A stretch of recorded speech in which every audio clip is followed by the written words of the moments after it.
Thank you for watching this video. Please help us keep the show alive by liking and sharing this video and by subscribing to the show and making sure the notification button is switched on. For those of you who can help a little bit more, there's a Patreon link down below where you can contribute whatever you can. Every little does help, and all the money will go directly back into the show. You can also keep up with our latest content on Instagram at The No Show Pod, as you can see on the screen. As you know, The No Show is an initiative designed to make academic research accessible to everyone. So do contribute to the conversation, leave some questions, have a discussion, and I'll make sure I get back to everyone. Rita, welcome to The No Show. I'm really pleased to have you. First of all, how have you been coping in these unfortunate circumstances? Well, thank you for having me and for reaching out to me.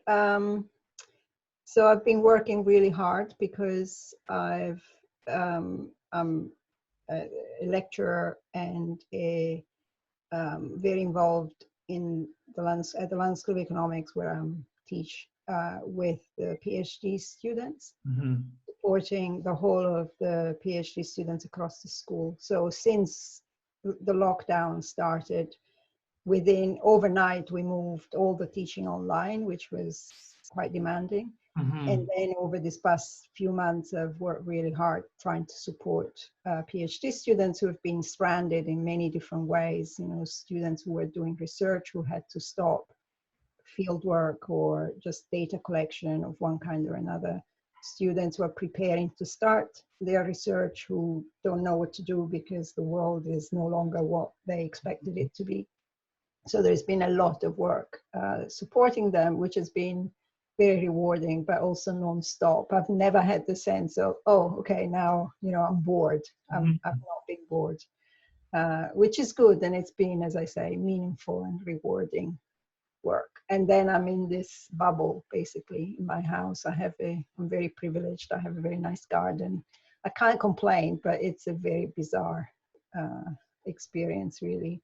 And as I mentioned before we started the recording, I was supposed to be in Madagascar now doing field work, which had to be cancelled because of what's happening. So that's quite sad, actually, because I'm not that young anymore, and I don't know how many years of potential field work I actually have ahead of me. And actually, I don't know exactly what is happening in Madagascar in relation to the virus. So it's, a bit worrying. Yeah, it's really unfortunate that sort of research has been impacted severely just across the board, and people like yourself who have had genuine plans for field work and inquiry into these places that need inquiry and need research have sort of been shut down as a result of this horrible pandemic. But tell me, how have you sort of adjusted your plans for research in general? Well, I've just put them on hold for the moment, and I'm hoping that maybe next year I'll be able to do field work again, obviously, because I'm full-time teaching or working. I can't, I'm not so flexible. The months where I can do field work are the summer months. So I can't do it this year. The next opportunity is going to be next summer. So I'll have to wait and see if I'll be able to go back. This is, it's part of a ongoing project of research and understanding that started the first time I went to this place in Madagascar in '87, and I've been going back and forth for longer or shorter periods of time ever since. So I'm kind of, it's one of those situations where research really never ends, because you always have some more questions and you want to understand a bit more, and then the world changes as you age with it. So things that are happening now, 35 years on, are quite different from what I experienced when I first went to do research in this particular small village. And so there's, new things that I want to understand and I want to explore and to do research on. It's just a sense that it never ends really, which is great, which is how it should be. It's always a partial research, is always takes you only partially towards an understanding, and then you have to start again. Absolutely, absolutely. And I want to know what drew you to Madagascar in the first place? So I guess it was just a number of coincidences kind of aligning themselves. So I actually did I'm Italian, and I did my first degree in Italy. And I had done a bit of experience of field work. So I'm an anthropologist, and I had done a short period of field work in Swaziland for my Italian thesis. And then when I came over to the UK to do a PhD, I wasn't planning on working in Madagascar. I was planning on working in East Africa for reasons that are a bit complicated to explain, but it was a connection to what I had done in Swaziland that made me want to go to East Africa. And I had a particular theme that I was interested in. And then I was asked to do a master program before I was allowed to start my PhD. And during that year, I was supervised by the person who then became my PhD advisor, Maurice Bloch, who exposed me to, he had written a lot about Madagascar, and he was teaching me, I was reading his work. And at some point he suggested that the theme that I was interested in, that I thought would be done in East Africa, could be explored in Madagascar. And I started reading about Madagascar, and I discovered that actually it would have been, it sounded really attractive to me. And so basically it was my original research interest, meeting Maurice Bloch, having this suggestion offered to me. And then I discovered this group of people, the Vezo, as they're called, who happen to be fishing folks. And I've always loved the sea, and I've always been a sea person. And I just thought, wow, this is, it was really a kind of, I just felt this was the place for me. And so that's, then I did a lot of research, bibliographical research about the place. And I came up with a project, and then I went, and then, I've been there going back and forth since '87. So tell us about the Vezo people, or these fishing people. What is it about their life that sort of, besides the fact that they're they're fishermen and women, what is it that I suppose made them a good area for investigation and research for an anthropologist? Yeah, so actually the fact that they are fishing people is crucial, not because they're fishing people, but because being fishing people is so important, so core to the way they define themselves. So what then became the core interest for me was to document the way this group of people have elaborated. It's almost, a social theory about what makes people the people that they are, and what makes us different from them. So what the focus of my research then was to try and understand this way of defining social identity in a way that quite explicitly denies the importance of ancestry, descent, blood, history. So the emphasis that Vezo people put on what makes them who they are is being fishing people, knowing the skills that are required to be successful fishing folks.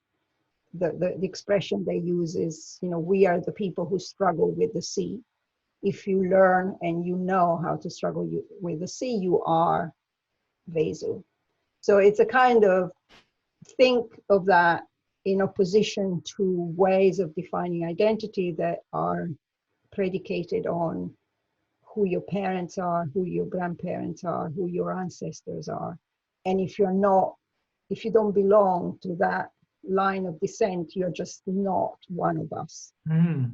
So it's a kind of anti-ethnic, anti-essentialist model of defining human identities, which is an interesting way of thinking about the social world, because obviously it has very deep consequences in the way you let people in the way you relate to difference. So I was fascinated by that, initially through reading the bibliography, the references that already existed before I went to the field. There was something about the way, all the way back to colonial administrators, all the way back to kind of early explorers of the region. There was this puzzle of why do these people insist so much about the fact that they're fishing folks? What is it about being a fishing folk? That was already as a puzzle in the existing literature.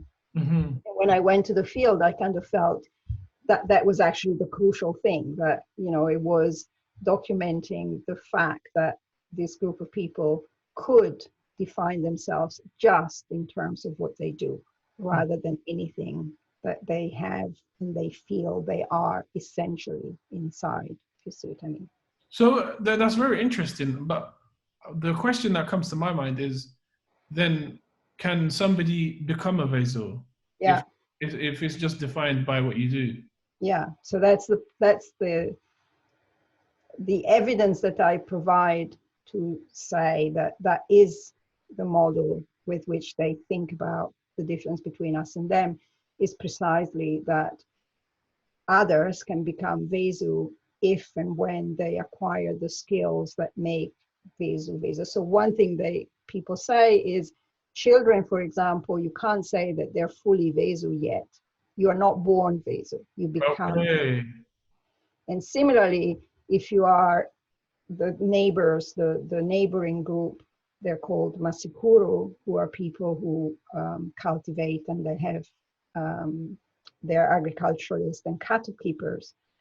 If a Masikuru were to come to the coast and learn how to fish, they will become Vezo. And similarly, if you leave the coast and you go inland and you start cultivating, then you become Masikuru. So this was very much what I observed, in people's conversations, in actual stories of people who had moved and become Masikuru, or had moved in and become Vezo. Indeed, the family that adopted me, that I've become sort of, over the years, I've kind of become part of this very extended, large family.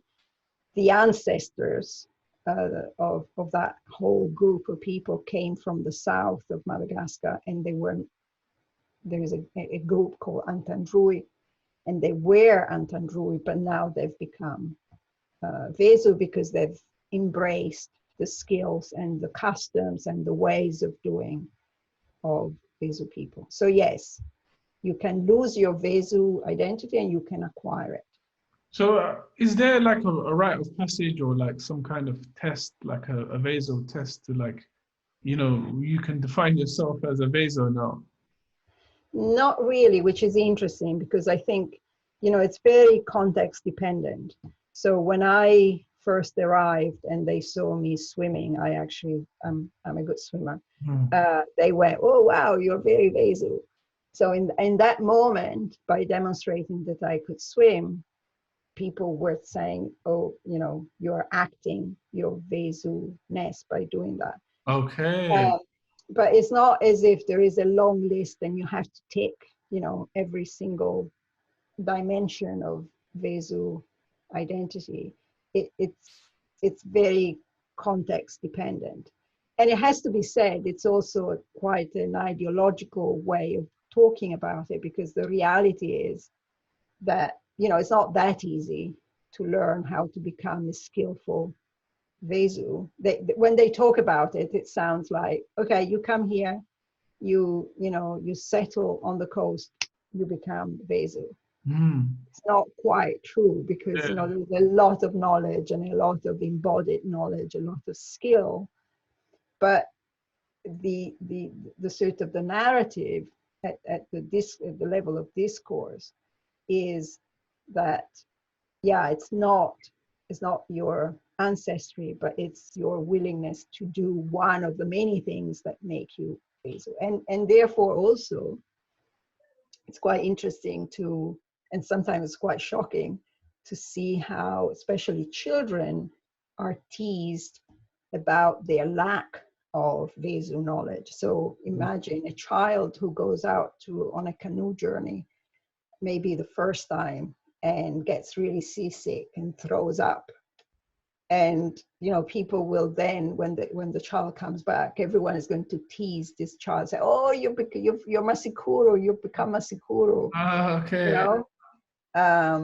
And conversely, I remember this little girl who caught lots of with a bit of a mosquito net. She caught some little fish, and she went to the market and she sold her little bundle of fish.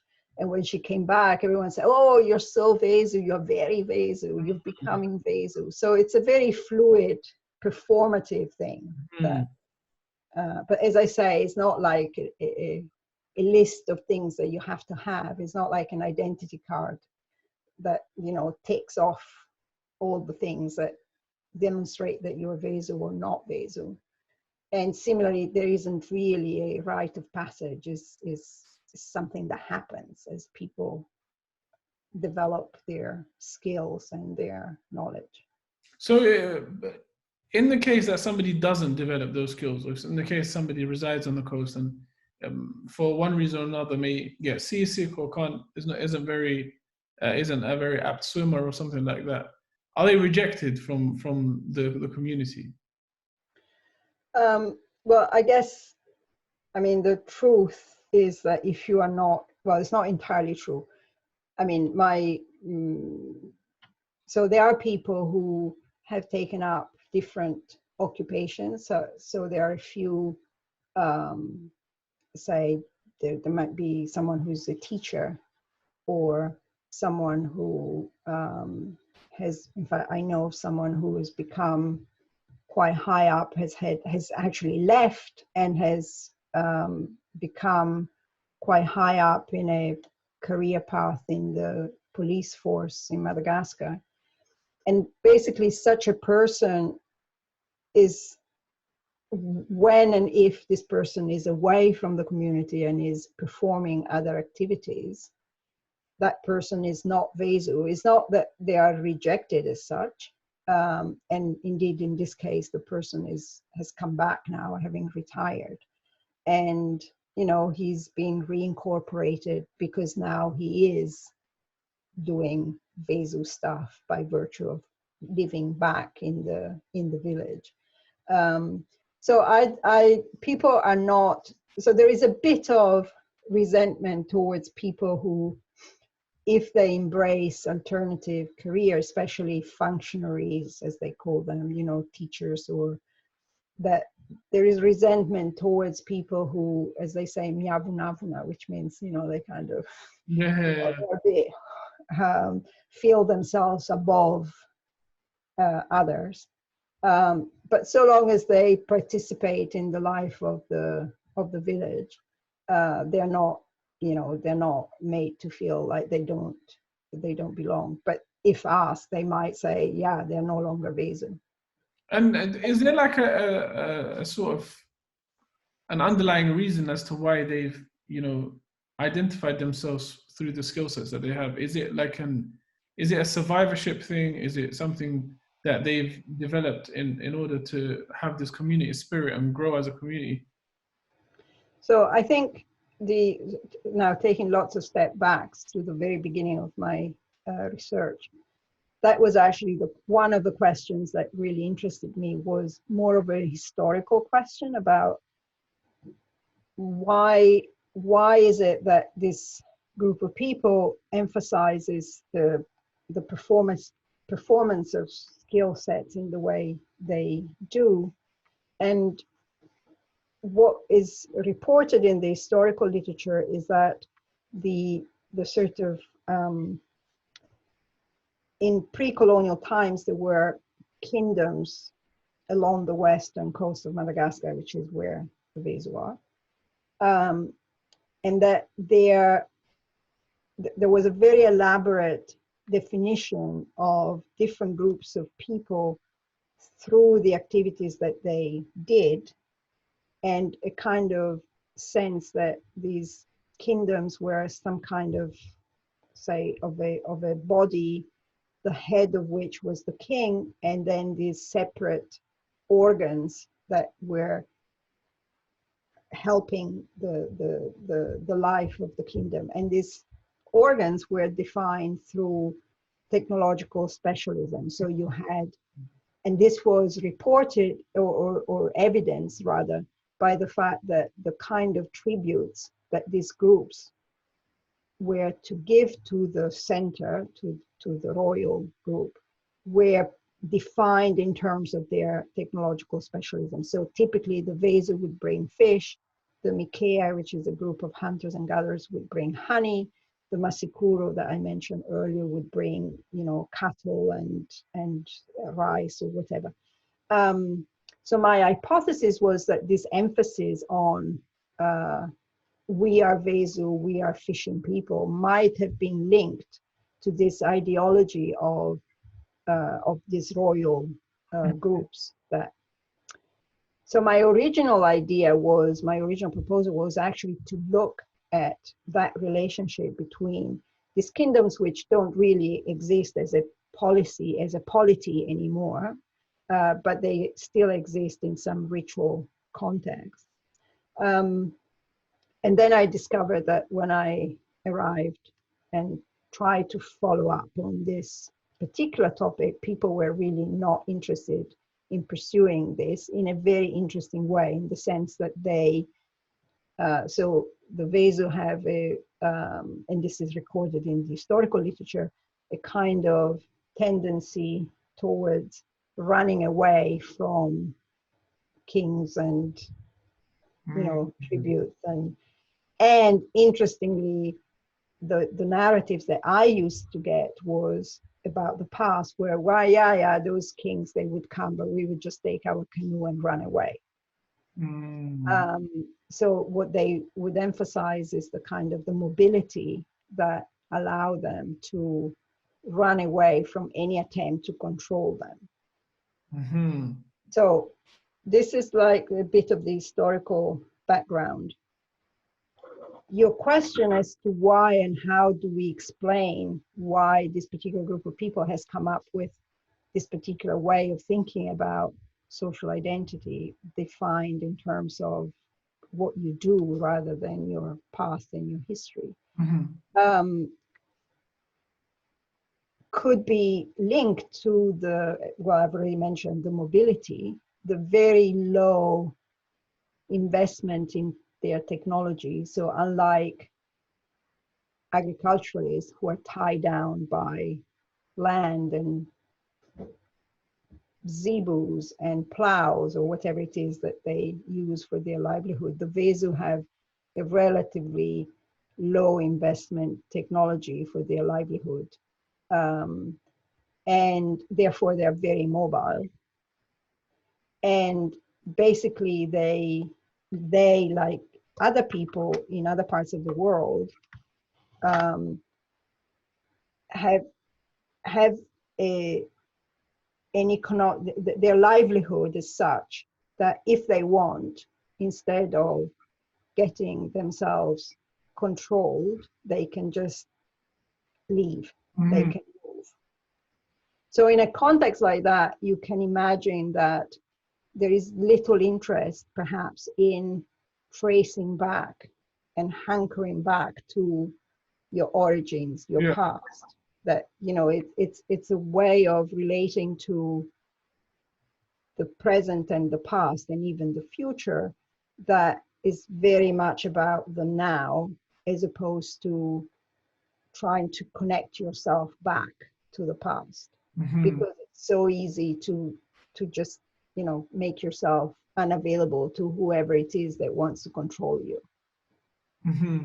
Does it make No, sense? that makes a lot of sense. I mean, essentially, how I understand it from you is these people are, in essence, or initially, the reason why they sort of identify with their skill set is because they were sort of proactively escaping persecution, and they can just move away in case a king comes to sort of Not so much persecution, but control. control. Okay. So that's the right word. So, and in being able to do that, they have to sort of, they don't really, they're more worried about the skill sets they have to do that to fulfill that function, as opposed to who their parents were and who their ancestors were, and things like that, where you'd have that, for example, in the deserts of Arabia, you have a strong sense of my ancestors are this and we relate to this, and because it's not so mobile.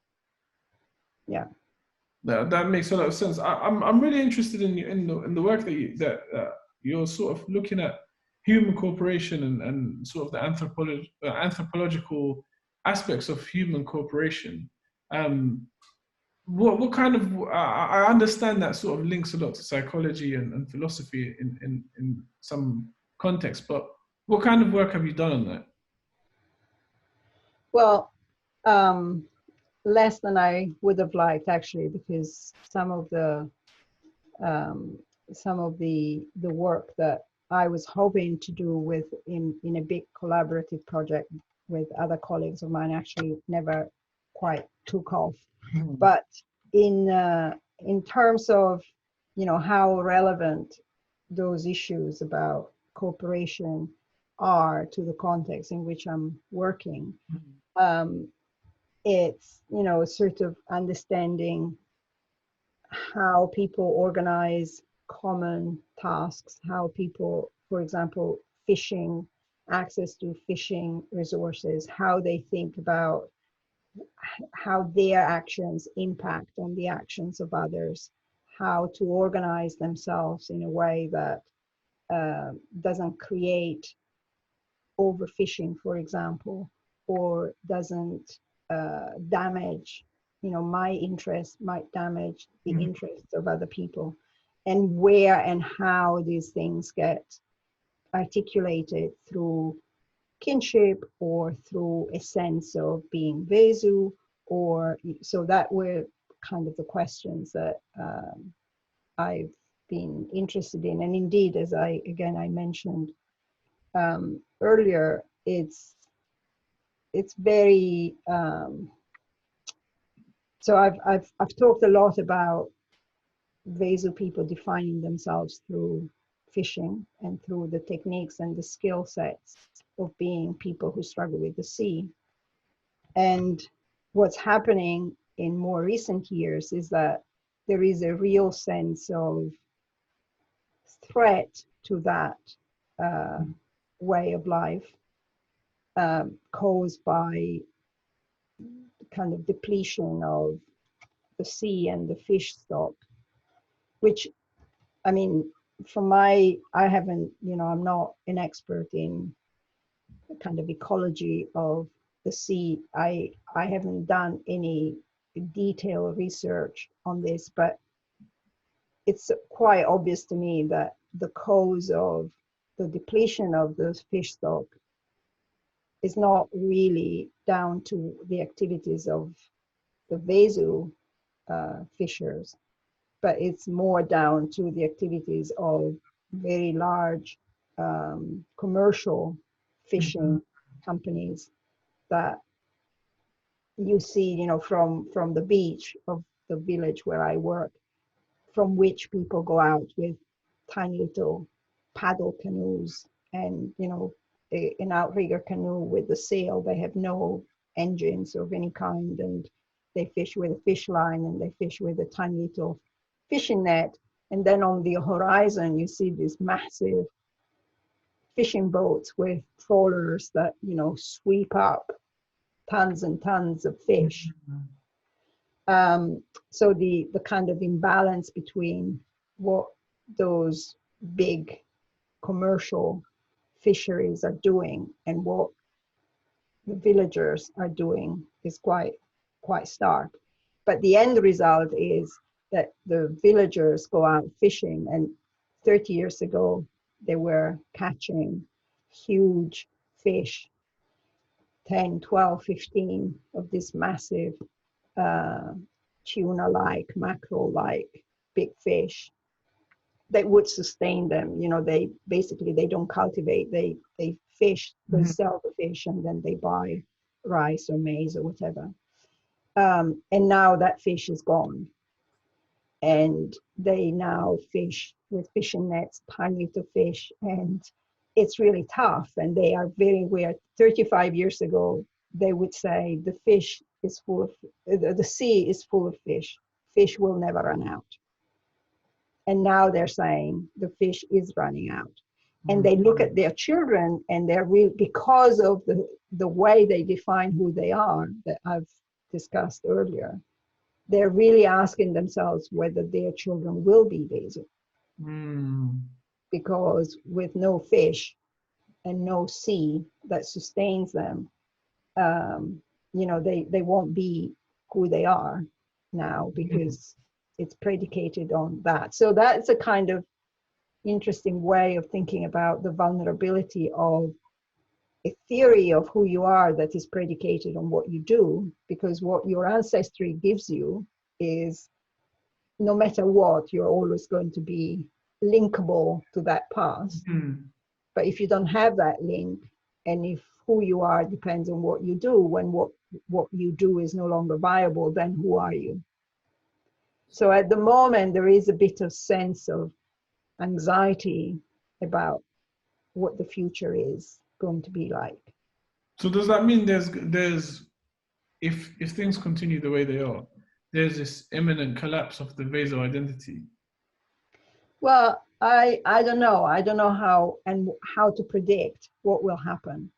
I was interested in seeing, although it was quite sad and, you know, very worrying, the last time I was in the village where I normally go and do field work, there was a very striking increase of people coming from the interior and settling on the coast.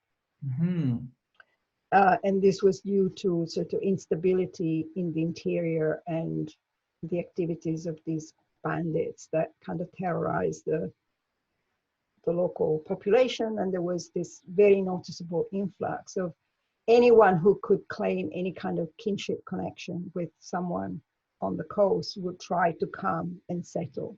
So the village had really grown with all these people who were not, that didn't used to live there and were yet fully Vezo, because they were kind of struggling to learn how to become Vezo, as we mentioned earlier. And you could predict in a way that perhaps under such pressure, so you have, you know, on the one hand, the sea is becoming less and less rich. And on the other hand, you have more and more people coming and settling. So one prediction, what one could make, is that this theory about being Vezo because of what you do might begin to crack a little bit. And that perhaps under that pressure, people might start to say, well, actually, I'm more Vezo than you because I've been here for longer. Or, you know, I'm more Vezo than you because my grandparents were Vezo.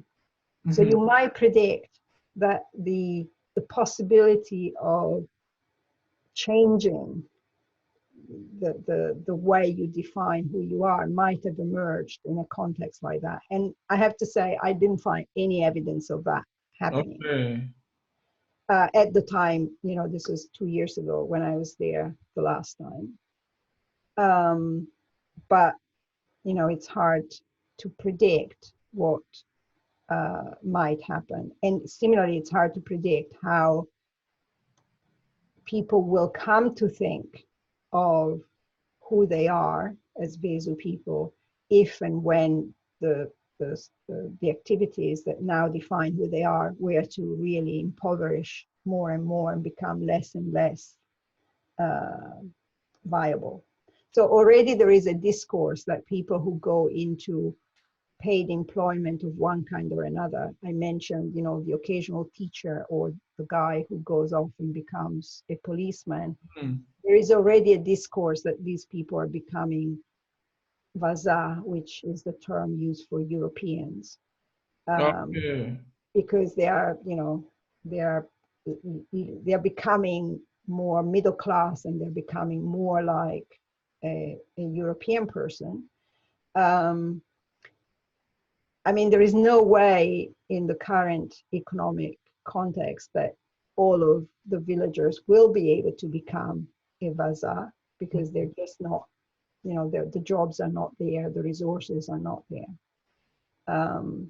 So I don't know, it's really hard to predict what will happen. I mean, what the research I would have done this summer, had I been able to go to Madagascar, was to follow, there is a kind of new dynamic whereby people migrate for several months, a year, from where I do my work, which is about midway on the western coast of Madagascar.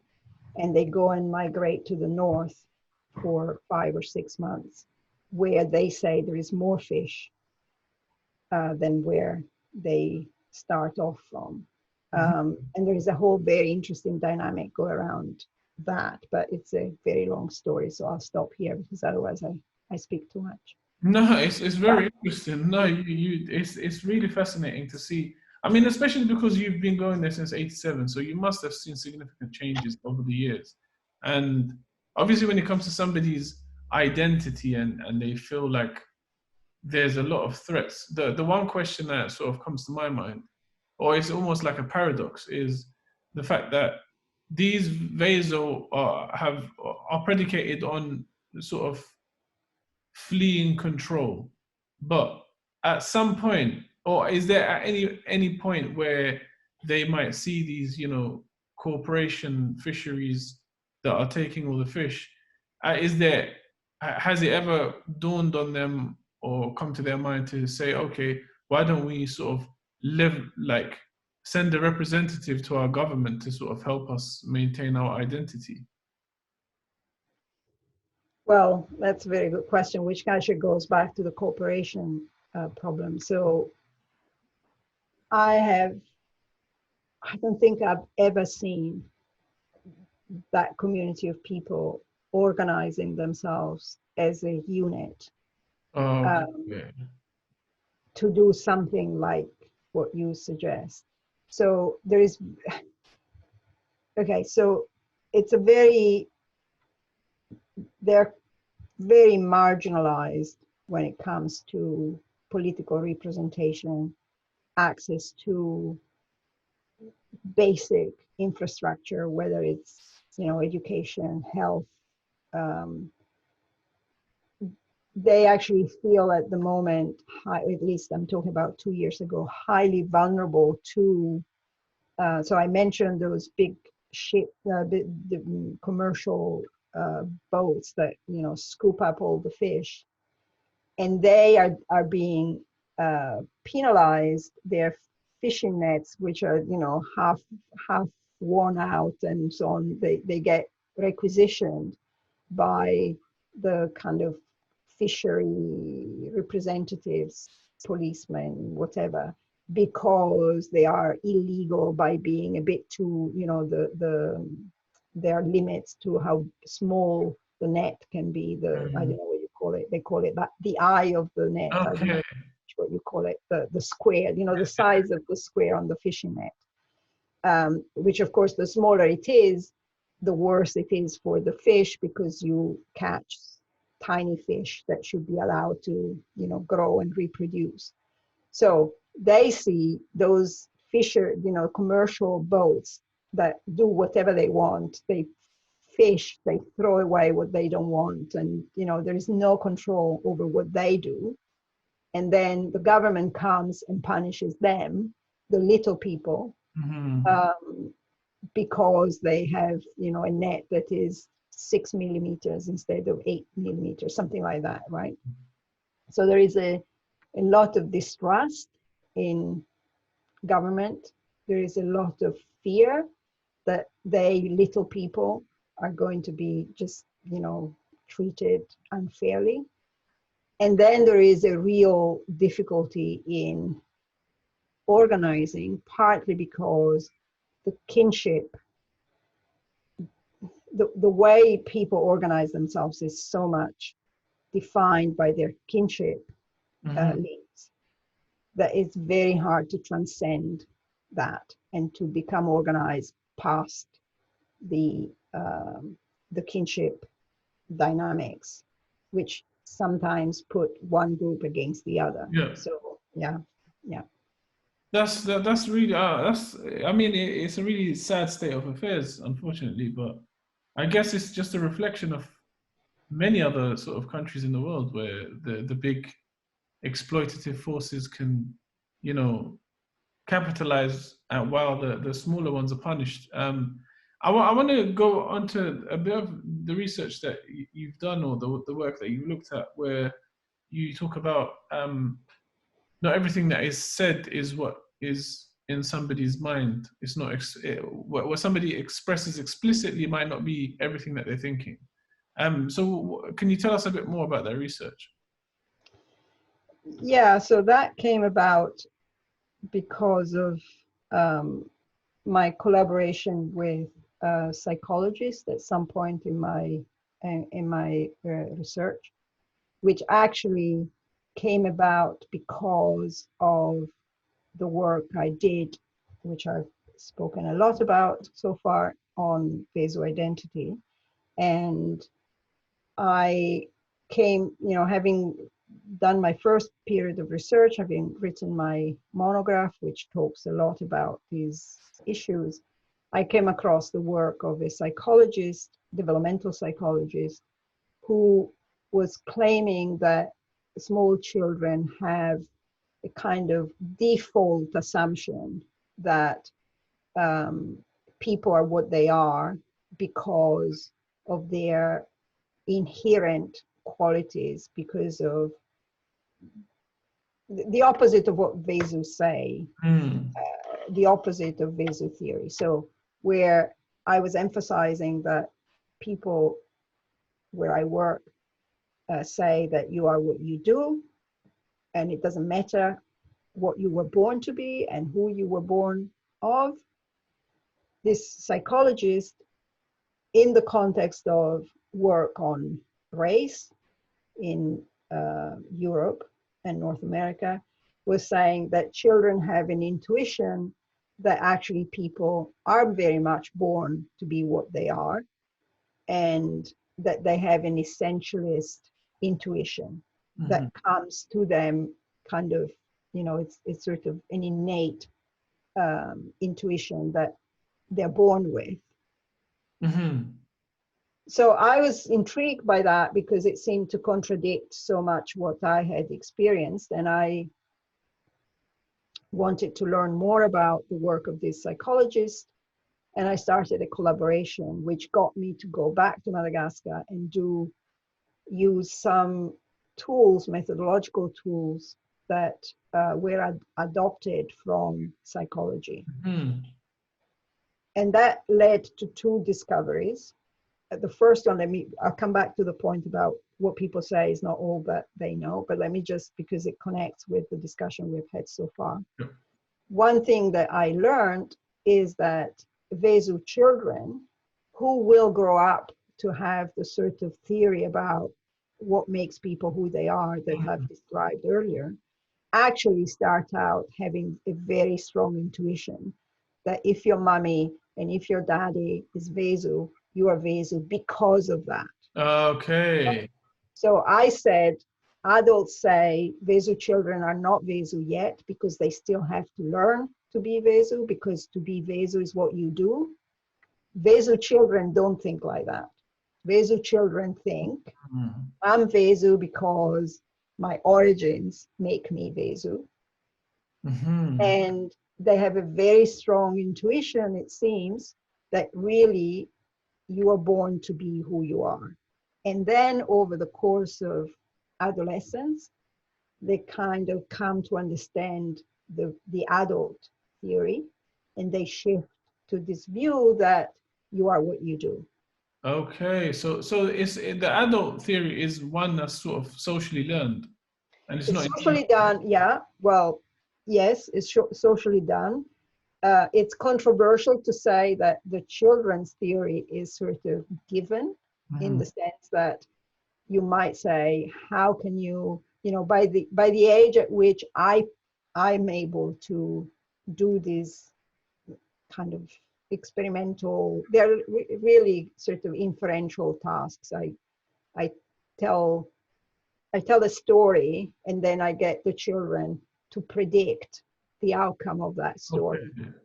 And from that, I infer what they're thinking Yeah. and what assumptions they're making, right?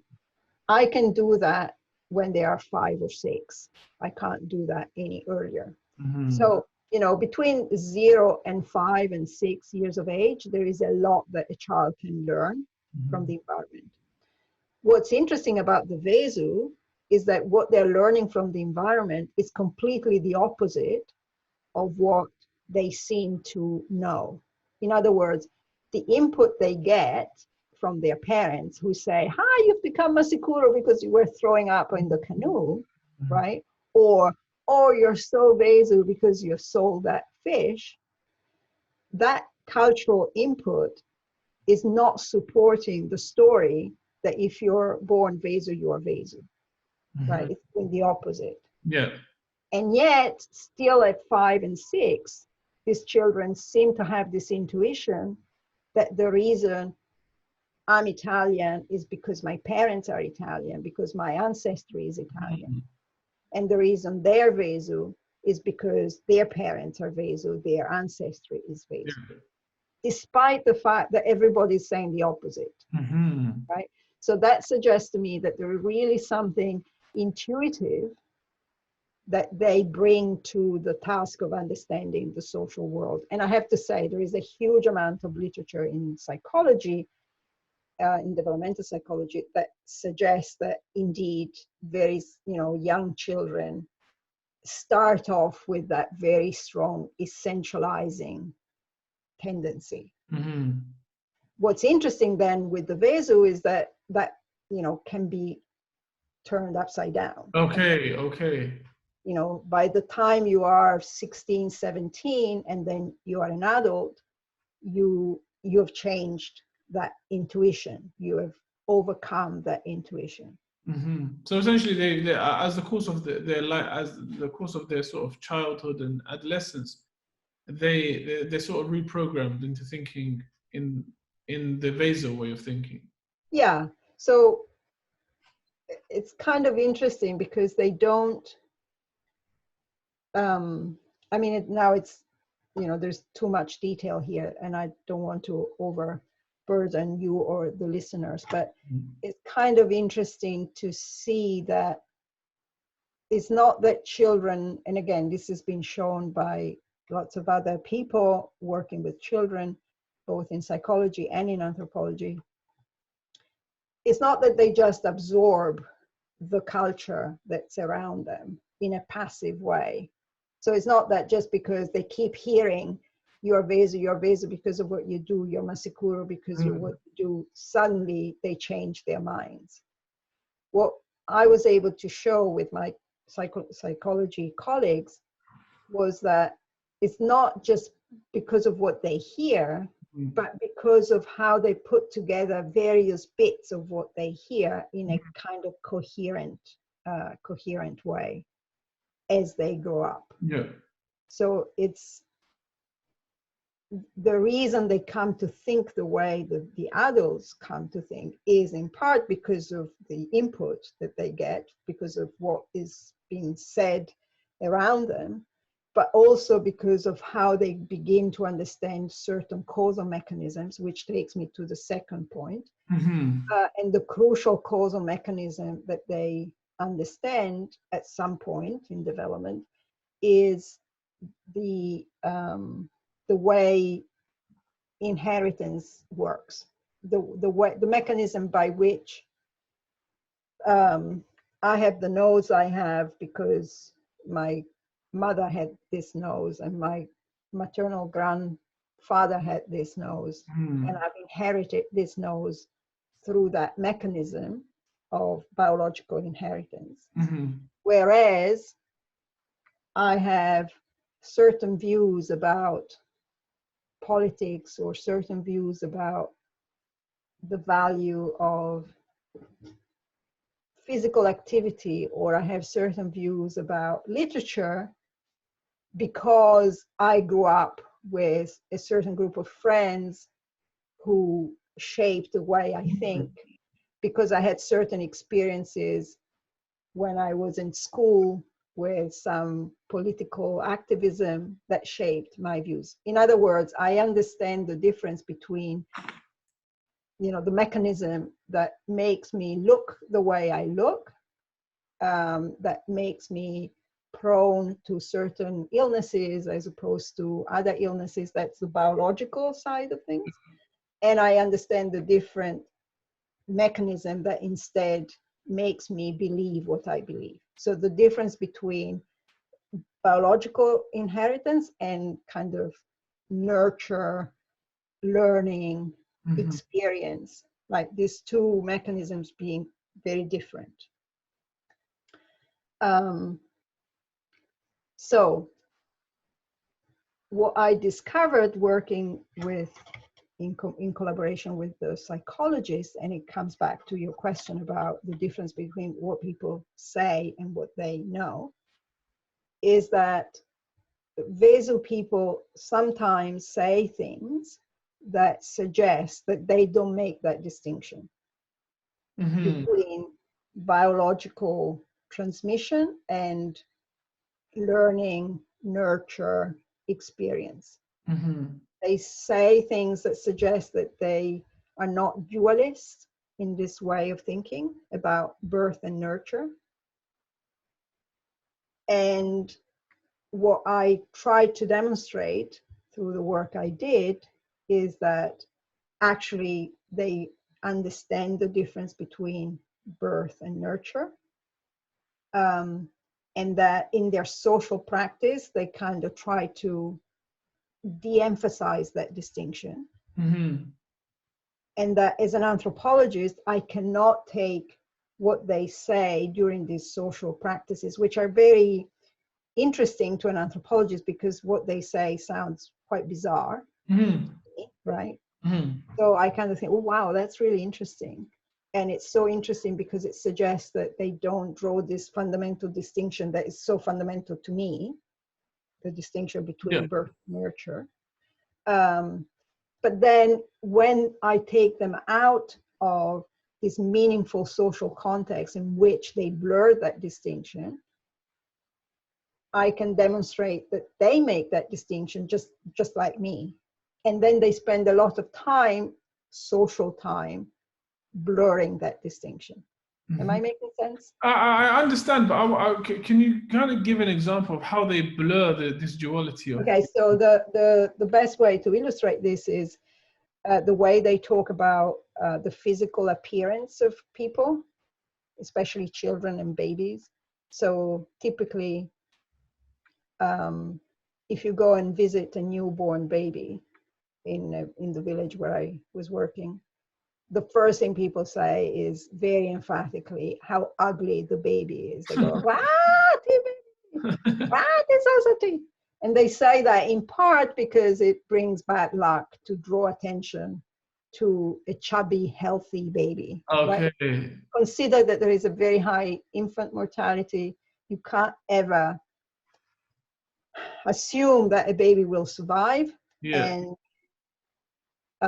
we haven't talked about that dimension at all, but there is a very important presence of the role of the ancestors.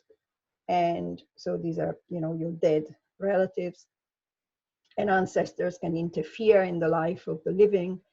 And one way in which they interfere is by, for example, making your baby ill and possibly die if they're upset about something. So anyway, the idea is that you don't draw attention to a healthy, chubby baby, just in case. Okay, so you do this performative thing of say how ugly the baby is. But what I became very aware when I was witnessing this, performance of saying how ugly the baby is that what also that does is what it doesn't happen, drew my attention to the fact that what doesn't happen is what I guess is quite common in this world, in my experience, certainly in Italy and then in the UK, where you comment a lot about, oh, the nose is the shape of your mom, They kind of say, oh, it has just the eyes of the father, look, it's just like, that doesn't happen. And indeed, what happens instead is a lot of talk as the child grows up about how the child resembles people who are not his or her biological parents. So there is a lot of, oh, it resembles that person because that person, when the mom was pregnant, she used to cook beans for the mom or whatever, right? So, or quite amusingly and a bit harshly, the child comes out looking like the person that the mother really doesn't like. Things like that. How do you make, so the point is that these are, again, they're performative acts through which people are basically not talking about the physical resemblance between the mother and the biological father and the baby, right? And they're basically saying that instead, social interactions, which I would put under nurture, liking someone, cooking a meal for someone, have an effect on the biological side of things, right? It seems that they're saying that social interactions do the same work as what I would deem to be biological processes. Yeah, they seem to be blurring these two things. So that's why I said that they seem to blur this very important distinction in what they say, and they do that in other ways as well, but that's the best way to illustrate it, this talk about babies and what they look like. So what I tried to show was that if you ask these questions about inheritance, biological inheritance and nurture, in a context that doesn't really matter socially to people. In other words, I just created a little story. It was a story about adoption. And I got about, it was a made up story. And I asked people to predict what properties the child would have. And I contrasted physical properties with beliefs or skills. And I was able to demonstrate that they understand the difference just as we do. Okay. Right? So then the interesting thing is to ask, for me as an anthropologist, the interesting thing is then to say, why then do they go on about these babies who look other, if they know that my nose looks like my mom's because she gave birth to me, and that my beliefs are like those of my cousin, not because we are related biologically, but because we spend time together. If they understand that mechanism, why do they go on about the opposite? Why do they,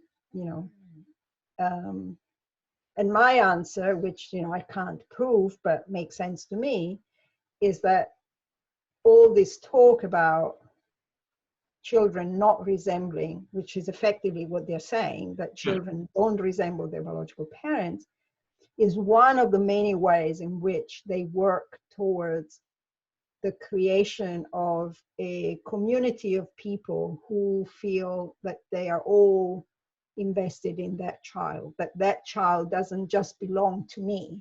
Okay. But that my sister, and in the Vezo language, you would refer to all of your cousins as sisters or brothers, that all of these people are as invested in this child as I am. Okay.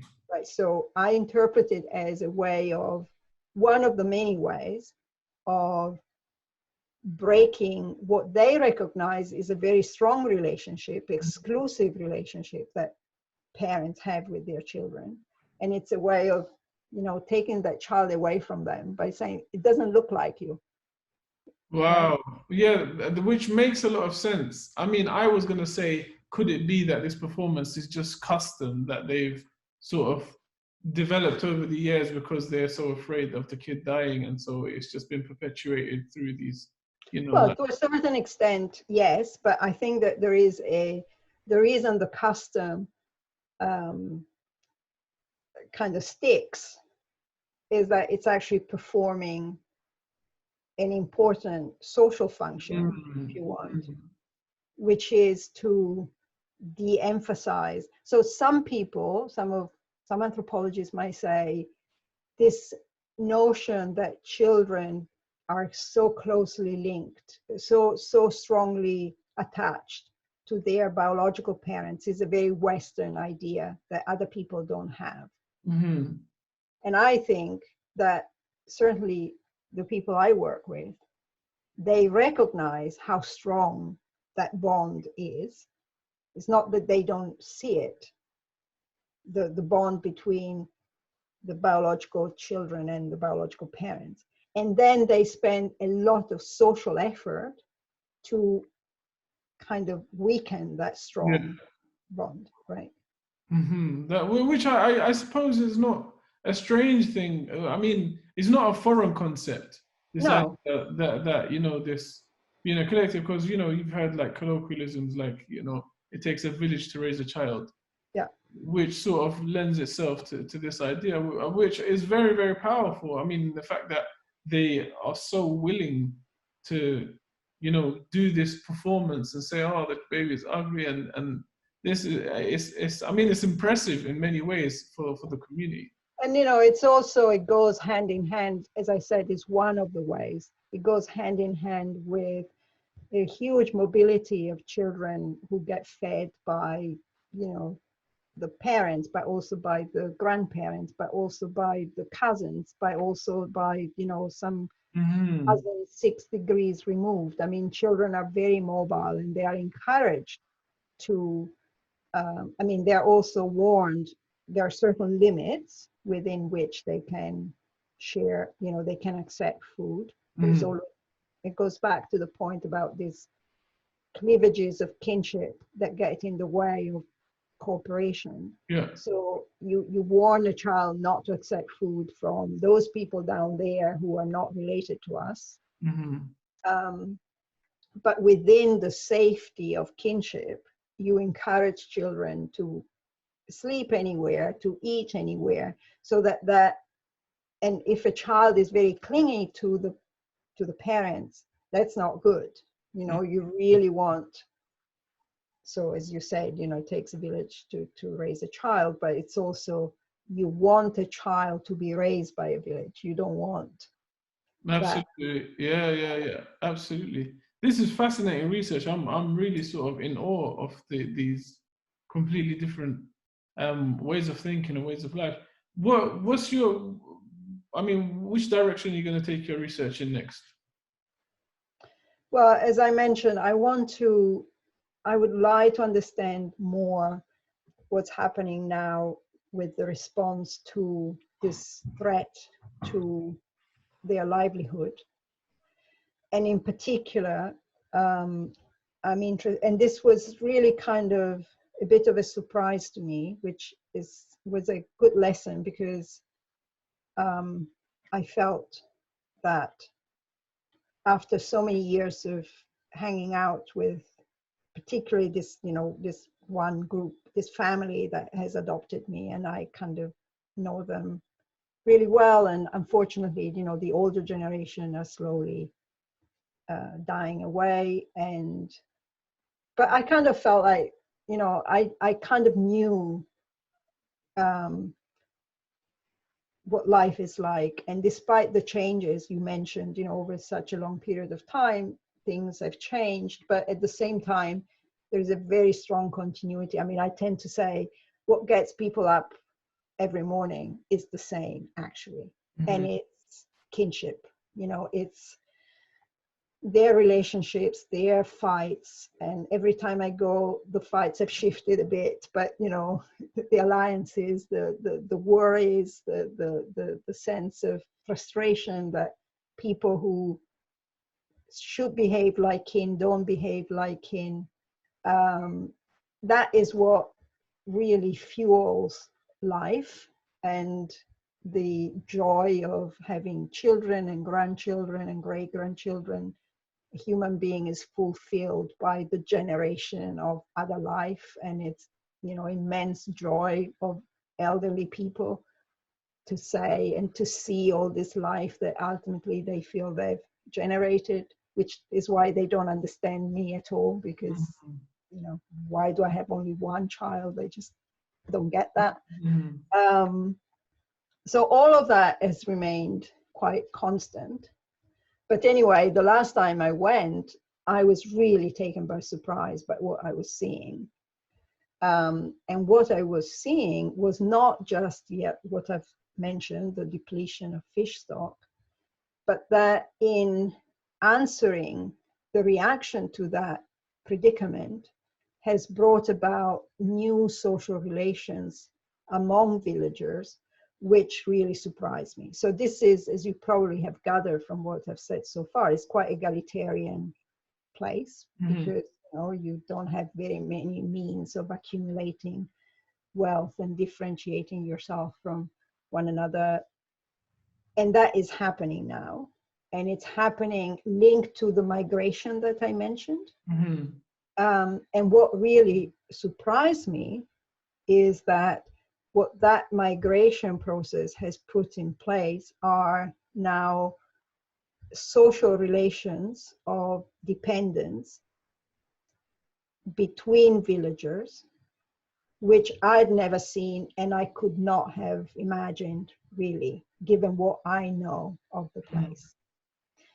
So that's really what I wanted to find out more about by this summer when I went back, had I gone back, and if I have a chance of going back. So it's really empirical, because I just need to understand more about what is happening exactly and what is fueling this process and how people respond to it. Yeah. That's I suppose that would make a lot of sense in the scheme of your work. Where can people find you online or reach you online? What do you mean in terms of? Are you on Twitter? Finding my work online, or your work, or do you have a Twitter where you engage with? No, I'm hopeless. You can see the color of my hair. I haven't really made it into social media, but there is quite a lot of my work is available through the LSE research online. We'll link to it on the video so they can see it. Excellent. Go ahead.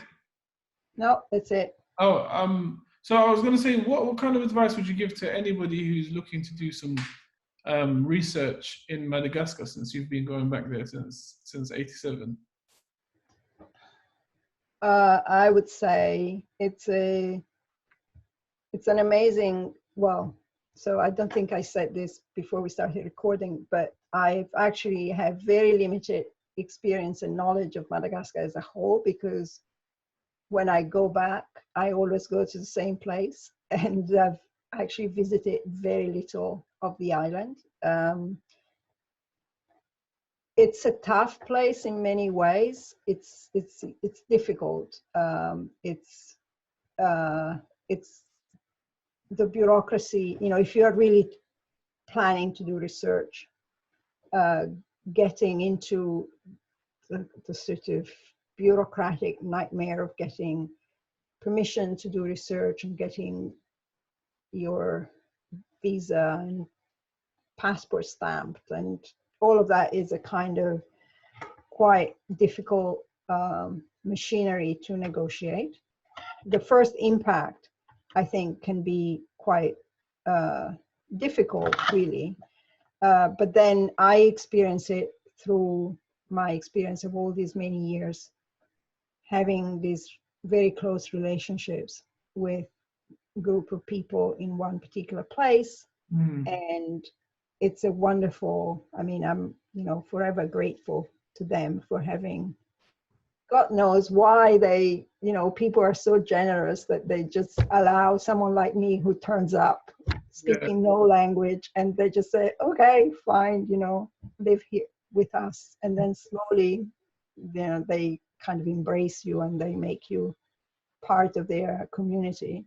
But going back to the advice I would give to people who want to work in Madagascar, I think you need to make, to really learn about the place, to prepare yourself as much as you can, and to have connections, people who will very generously help you. So once you have a connection with someone who can guide you through, the bureaucracy to begin with, and then get you to a place where you can say, hey, I'm here, I want to learn about you, then people will just open their arms. And I think most people I've talked to who have done research in Madagascar, it's overwhelmingly, they're overwhelmed by how willing people are to open themselves to you. And the other thing is, I'm a big fan of very long-term field work. I think that, if you have the time and the stamina to learn the language and to really immerse yourself, I mean, this would apply everywhere, but I think in Madagascar in particular is just, you would learn a lot. But it takes a long time to get people to trust you and to open up to you and to allow you into their lives, which is what anthropology is all about. Yeah, excellent. Well, I think that's fantastic advice, and for all the listeners, I urge you to look, at Rita's work in a bit more detail, because as you can probably tell from this conversation, it's phenomenal. I've enjoyed it a lot. And I just want to say thank you again for taking the time to share your experience. Thank you. Thanks a lot. Thank you for having me. Okay. All right. Thanks a lot. I really enjoyed it. Okay. Bye. Thank you for watching this video. Please help us keep the show alive by liking and sharing this video, and by subscribing to the show and making sure the notification button is switched on. For those of you who can help a little bit more, there's a Patreon link down below where you can contribute whatever you can. Every little does help, and all the money will go directly back into the show. You can also keep up with our latest content on Instagram at The No Show Pod, as you can see on the screen. As you know, The No Show is an initiative designed to make academic research accessible to everyone. So do contribute to the conversation, leave some questions, have a discussion, and I'll make sure I get back to everyone.